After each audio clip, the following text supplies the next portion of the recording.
Hello, friends. This is the Netarts Friends Church podcast. We are Jesus people, Kingdom of God people, welcoming, yearning, sharing. And we're glad you're connecting here with us. We'd love to connect in person as well. If you're inclined to support this podcast or for more information, just hop on over to netartsfriends.org. That's netartsfriends.org. Let's jump into today's sermon.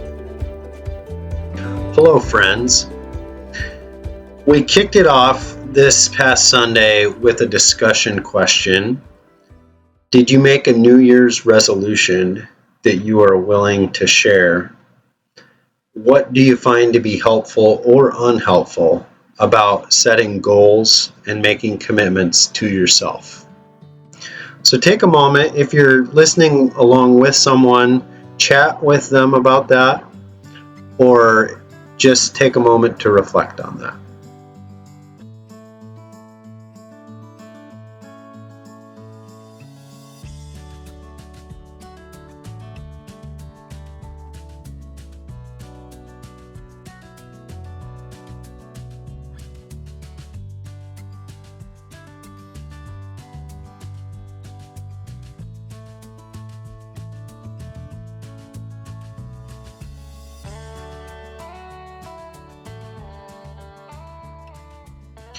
Talking a good game.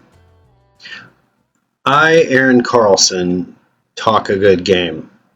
Love God, love your neighbor, love your enemy, forgiveness, patience, kindness, all the fruit of the Spirit, gratitude, contentment, prayer, worship, care for the poor, care for the immigrant, stewardship of my physical body, of resources, creation care, Christian community, community involvement, spending less time on screens, getting outside more, all the good stuff. And there are all kinds of parenting and family moments where I talk a good game. I share similar kinds of conversations with many of you.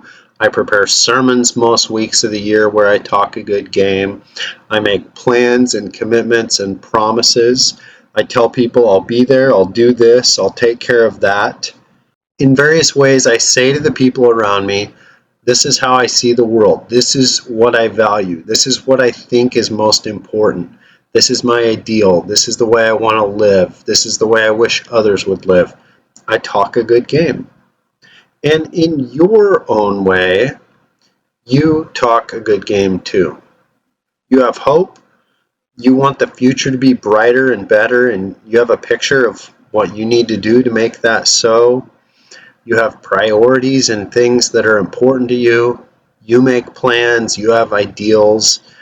You may have New Year's resolutions. You have goals, ambitions. You tell people that you'll be there and do this and take care of that. You have values. You have ways that you see the world. So you talk a good game too. But here's the struggle. There's a difference between talking a good game and living a good game. And the problem is that opportunities to actually live a good game show up differently than I expect them to. The opportunities are sometimes lackluster. They're curveballs. They come at inconvenient moments. The road of life doesn't always have a flashing neon sign that alerts me, this is your moment to shine. This is your moment to practice what you preach. This is your moment to show integrity. You told your children this is important. You told Molly you value this. You made a commitment to yourself about how you were going to live. You talked with your therapist or your spiritual director about this. You preached a sermon about this. Life doesn't always have that sign.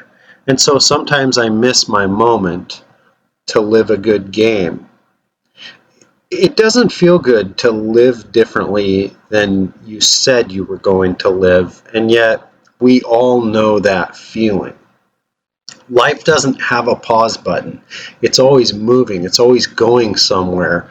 There's pressure. You have to keep up. And the distracting thing is that often there is a a big challenge that you have to face next, or a big flashy thing out ahead of you that you think, oh, that's my moment that I really need to shine.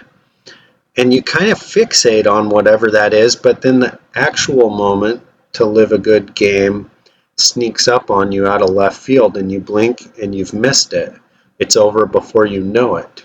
As I look back at the moments in life where I missed the opportunity to live a good game, here's something that I notice in hindsight. The opportunities that I missed to live a good game were shouting at me, but I couldn't see them. They were echoing with resonance of words that I had said in the past, things Jesus has said, but I couldn't see the opportunities clearly. I sensed something in the moment, but I couldn't see it. Have you ever had an opportunity shout at you, but you couldn't see it clearly?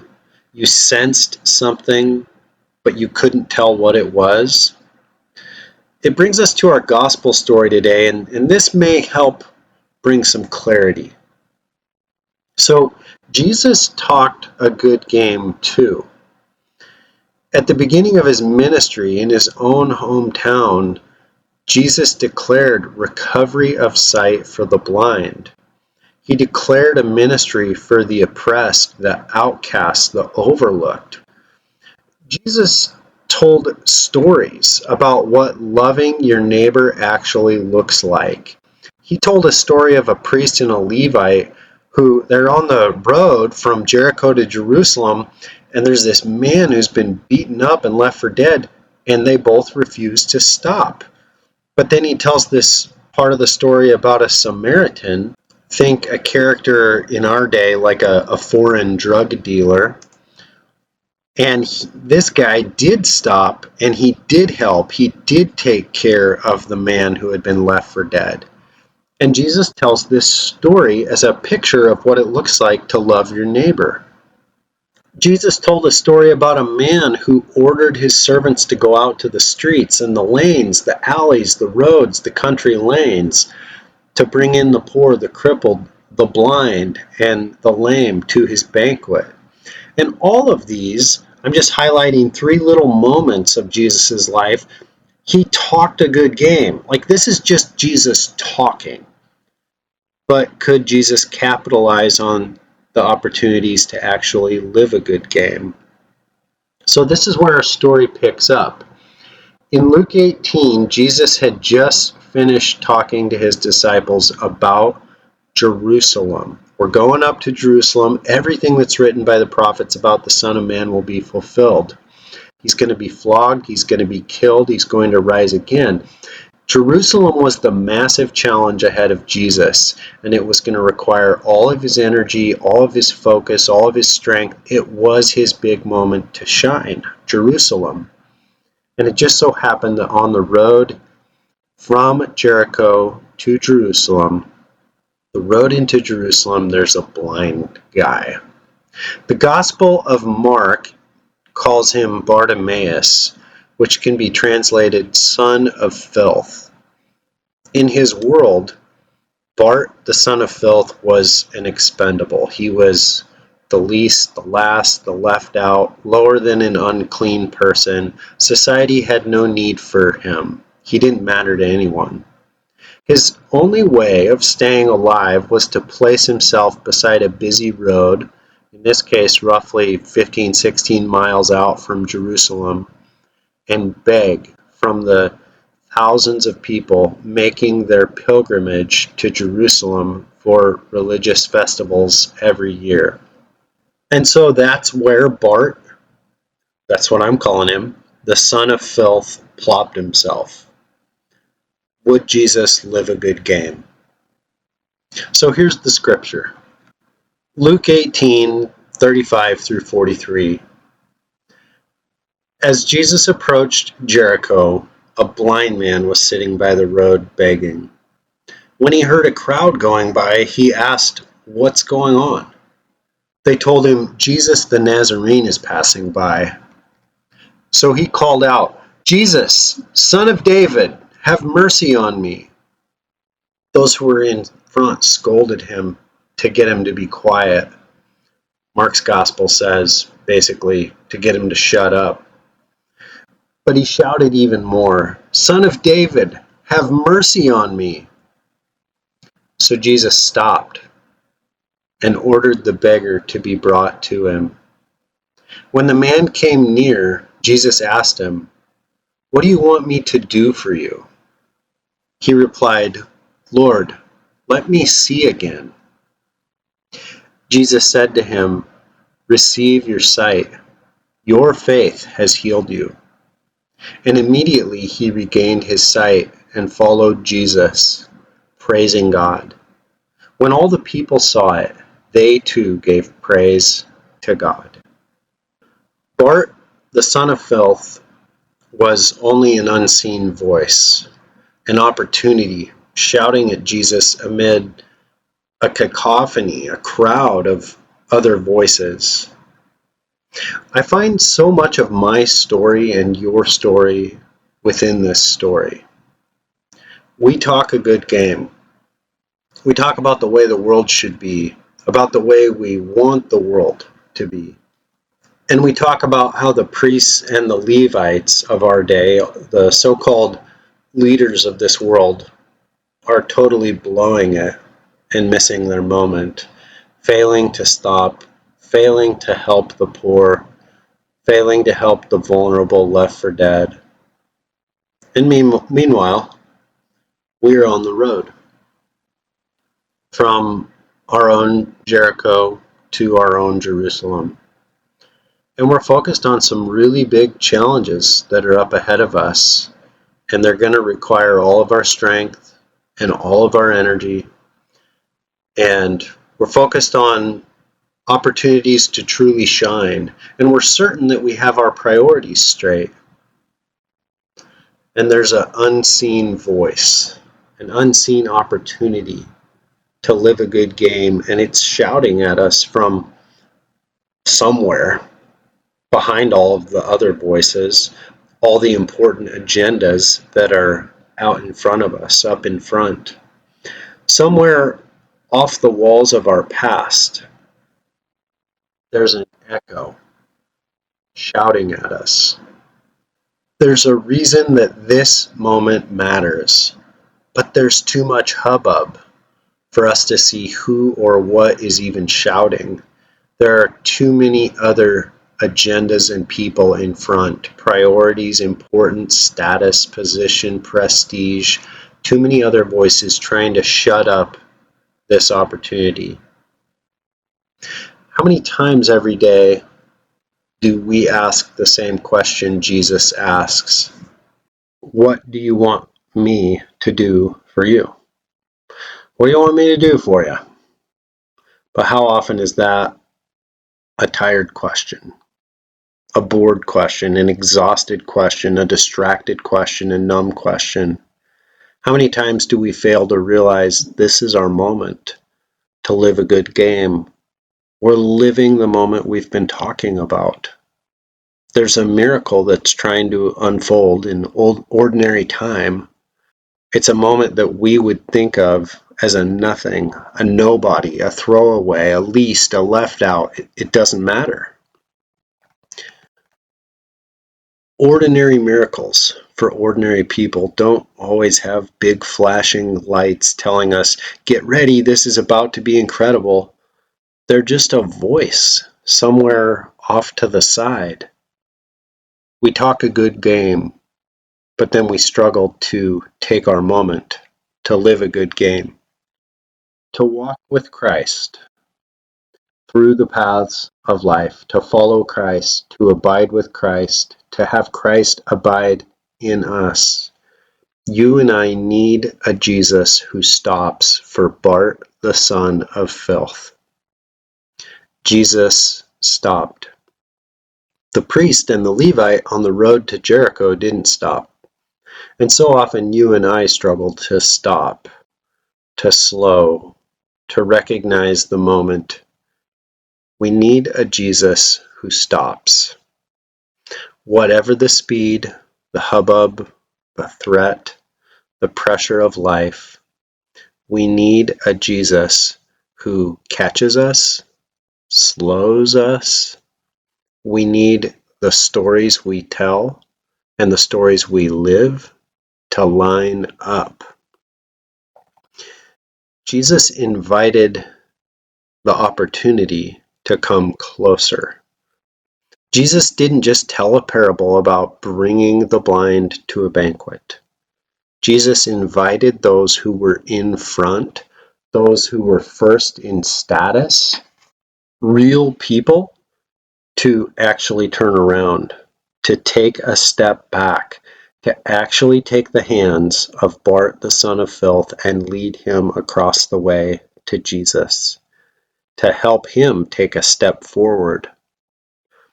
Jesus asked questions and listened. He was curious. He was open. He didn't assume that he knew what Bart might say. He let Bart answer for himself. Bart could answer any old way he wanted. Jesus noticed and he saw differently. Everyone else was trying to shut Bart up because they thought Bart was the one who was blind. But blind Bart saw something that nobody else was giving voice to. Bart kept shouting, "Jesus, Son of David, have mercy on me." Now, Son of David is a phrase that carries echoes from Jesus' past. You see this when you read the Gospel of Luke. When the angel announced the birth of Jesus, the angel spoke about the throne and the line of David. 5 different times in the Christmas story in Luke, like the very early chapters of Luke, Jesus is connected to David, son of David. He will be given the throne of his father David. But after those early chapters, after the Christmas story, for the rest of the Gospel of Luke, for the rest of Jesus' entire adult life, no one else in Luke's Gospel ever calls Jesus Son of David. No one's calling Jesus the Son of David. To call someone the Son of David at that time was dangerous in Rome. It was Messiah talk. It stirred political hope, revolution hope, Messiah hope, kingdom hope. To call someone the Son of David was the kind of talk that the Roman Empire crushed. No one else in the Gospel of Luke called Jesus the Son of David. But what did Bart have to lose? What could the Romans take from him that he hadn't already lost? Now, there's a strange irony to it all. The crowds are all blind to the Son of David, and they're telling the blind man to shut up and stop shouting about what the blind man can see without his eyes. No one else saw Bart's faith, but Jesus did. Your faith has saved you. And a miracle happened. Wellness happened. Salvation happened. Status reversal happened. Community happened. It's not just a story about a blind guy regaining his vision. It's more. We're told that he followed Jesus. And that means something. This man who society had no place for joined the community of Jesus followers. Instead of sitting by the road alone in this world, he found a new family, new sisters, new brothers. He became the one eating the banquet, sharing meals with the community of Jesus followers. This is the story of a completely new chapter of Bart's life unfolding. Can you see how all the stories that Jesus told where he talked a good game actually found traction? They actually turned into something for Bart, that Jesus lived a good game? So what does this mean that the Jesus we follow, Christ within us, slows and stops in order to help us not just talk a good game, but live a good game? Do you know that feeling of you're walking in a crowd and the person in front of you stops kind of suddenly, and you kind of bump into them and you have to catch yourself up short. Do you know what that feels like? Do you know the feeling of Christ within you stopping, slowing? Do you know that subtle feeling of bumping up against something? I've learned as much about this feeling by missing the moment as by catching the moment. I don't know the physical sensation perfectly, and I miss it plenty, but I would say that for me, it is something that I feel in my chest, in my heart, and it's a feeling kind of like my rib cage tried to keep moving forward, but something else in my heart stayed behind for just an instant. It's this experience in life. It's like I was gonna say something, but there was just a bump. I was moving ahead with my plans, but there was something that tugged back for an instant. I was about to become reactive, but there was something that kind of pulled back, slowed me down, tried at least. Or I was about to plow ahead, but there was something that felt rooted. Do you know this feeling? Do you know this pause, this hesitation? Do you know this sensation? It doesn't tell you exactly what to do next. It probably won't scream at you with flashing neon lights every time. Hey, this is your moment to shine and practice what you preach and have integrity. And you told your kids this is important and you made a commitment to yourself. It doesn't always do all of that. It's much more subtle. On the face, life often sounds like a cacophony of voices, like nothing is clear, all the agendas and priorities all want the attention. There's the tyranny of the urgent that's shouting. But if you stop and listen, when you feel that hesitation, maybe, just maybe, you'll hear an echo shouting from somewhere out of your past. What is the echo shouting? This ordinary throwaway moment right now is resonating with something that you said that you value. A plan, a promise, a commitment that you made, something that you said matters to you, a divine word spoken, a word of God revealed in Jesus, something bigger than any word you've ever spoken. How does this moment connect to something you have heard before or talked about earlier? And as you're listening for that echo, yeah, life is piling up behind you and around you, and there's pressure to keep on moving and ignore the pause for a million different reasons. But what if you don't? What if you invite the voices that are at the front, which is first in priority, first in status, all the agendas that are like, no, we're going to keep going, just to take a step back? Now, I can say that quickly and easily. I'm not sure that that's an easy step, whether we're talking about asking a part of ourselves to take a step back, a part of ourselves that is loud and noisy and is like, no, I know what my agenda is, I'm going to do it, or whether we're gently asking other people who are being loud and noisy to take a step back so that we can give something or someone else that might need some attention, give them that attention. It's a step that requires courage and bravery to ask the voices at the front to take a step back. That's what Jesus does in this story. What if you invite the voice that you cannot see, because it's not at the front, to be brought forward? What would that look like for you? And then what if you get curious? What if you don't assume that you know what's going on here and that you know what this is all about and that you can tell the story, oh, this is what happened, this is what's going on? What if you don't assume that the voices at the front are seeing clearly when they're shouting, "Shut up, let's keep moving"? What if instead you ask good questions? Not tired questions, not bored questions, but real questions. And what if you listen well? What if you ask Christ within you to help you see what you have been missing? What are the echo and the voice saying together? If you listen for what are those words from my past that I've said or that God has said, and then what is this voice, this agenda, this person that I'm now listening to? What are they saying? And what's coming into your vision that you couldn't see earlier?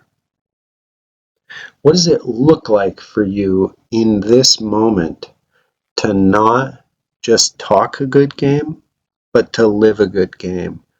What role do you have in making the future better and brighter and more connected? And what role does God have in making the future better and brighter and more connected? And I can't say what miracle may unfold in your ordinary life. All I can say is that the miracles that you experience will not be some vague general word on a piece of paper in a book. They will be specific. They will have a name and a face, and they will turn into people you love, like good old Bart. And as Luke says, when all the people see it, they too will give praise to God. So a final discussion question. As you consider the difference between talking a good game and living a good game, how do you understand your role in that process? And how do you understand God's role in that process? So take a moment and reflect on that.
Thank you for joining us for a Sunday sermon from Netart's Friends Church. We hope you'll join us soon for one of our in-person worship gatherings. For more information, hop on over to netartsfriends.org. God's peace be with you, friends.